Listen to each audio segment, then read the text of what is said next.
Tere! Täna räägin ma oma välimusest ja sellest, kuidas teised mind näevad.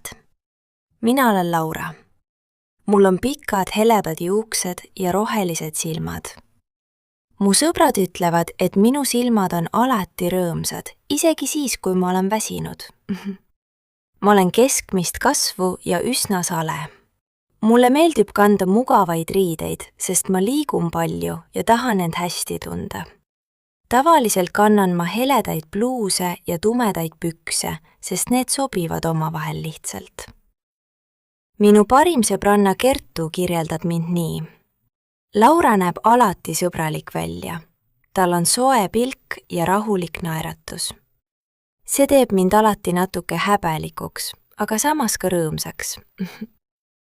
Minu vend ütleb, et ma näen välja noorem, kui ma tegelikult olen. Ta ütleb seda naljaga, aga ma arvan, et tal on natuke õigus. Mul on üsna ümar nägu ja see teebki mind nooremaks. Mina ise arvan, et minu välimus on lihtne, aga minu sõbrad ütlevad, et just see teebki mind eriliseks. Nad ütlevad, et ma ei pea kandma palju meiki või erilisi riideid, et hästi välja näha.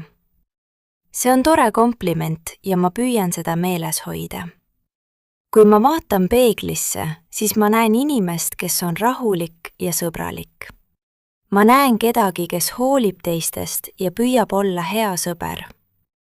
Välimus on oluline, aga minu jaoks on veel olulisem see, milline inimene ma olen. Nii et see olengi mina. Lihtne, sõbralik ja natuke unistav. Ja ma arvan, et see sobib mulle hästi.